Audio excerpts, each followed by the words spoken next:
The world has more questions than answers about former auto executive Carlos Ghosn's recent journey from arrest in Japan to apparent safe refuge in Lebanon. A mystery made all the more intriguing, Charlie D'Agata tells us. Because of speculation, he smuggled himself out in a box. You don't get as far as Carlos Ghosn has come without thinking outside the box. It was a big risk that you took. I know, but it was a bigger risk to stay. A risk that would mean thinking inside the box. And if they ever make Ghosn's escape into a Hollywood movie, they'll have to begin with the words "based on a true story" to get audiences to believe the plot. The real story goes that the former Nissan CEO was under house arrest in Tokyo and 24-hour surveillance when he gave Japanese security services the slip on December 29th. He boarded a bullet train undetected for a 3-hour trip to Osaka Airport. Here's where the mission began to look impossible. Was there a point during that escape that you were thinking, this is crazy, this could all go very wrong? Oh, I knew that I was taking risks. I knew that if I was putting people around me in the loop, not only they were taking a risk, but also the risk of any slippage, any rumor, any leak would be very high, and it would kill any project like this. So I had to work by myself only with people who are going to operate. You know, there was nobody else. This was the condition. And the other condition is you need to think fast, act fast, and make something simple. Daring, but simple. This was the most difficult decision of my life. He doesn't dare share the details for fear of incriminating his cohorts, but it reportedly included a team of around 15 people, including a former U.S. Green Beret, and a price tag running into the millions, and a box. This box. Can we talk about the box?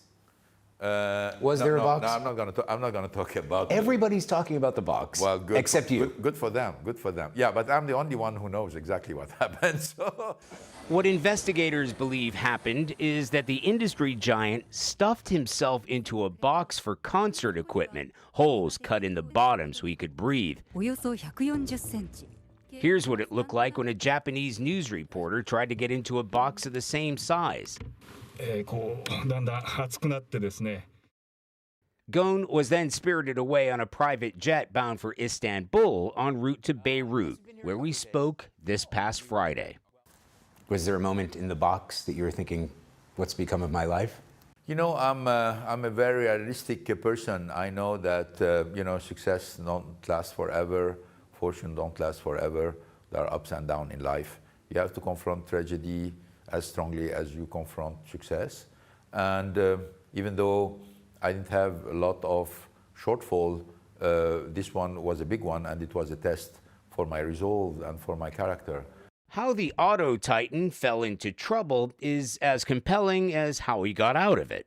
He was hailed a hero when he pulled Nissan back from the brink of bankruptcy in the late 1990s. When you make an investment, you're doing it for the long term.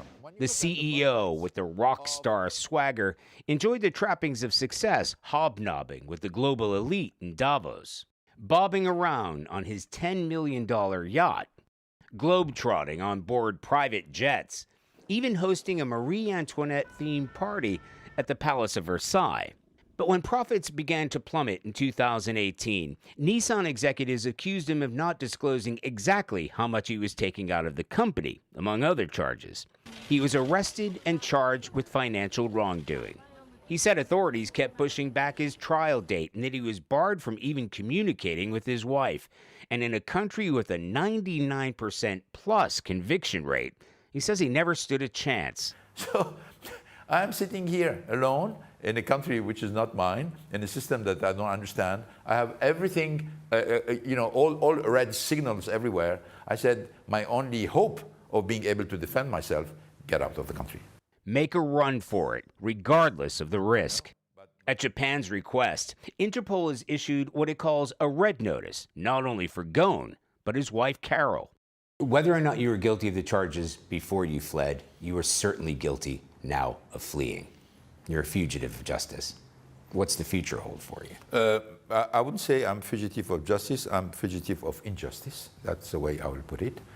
I don't feel bad about it because the way I've been treated and the way I was looking at the system, frankly, I don't feel any guilt.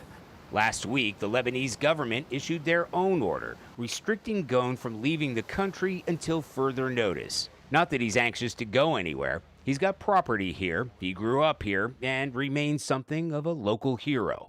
And after I landed in Beirut on 30th of December, it was kind of rebirth for me. It was like I was breathing again. A new life for now. And Carlos Ghosn says he's willing to face the charges and answer to everything eventually, just not in Japan. Just yes or no, innocent of all the charges. Yes, You plan the escape yourself. yes. Were Americans involved in the escape? I'll No- take that no as, comment, no as an, comment. okay. No I think comment. we can look into that as we will. Has Hollywood approached you about your story? Yes. Is that a reality? Do you see that happening? Why not? And my last question is the first question, the box. Was there a box? No comment. No comments.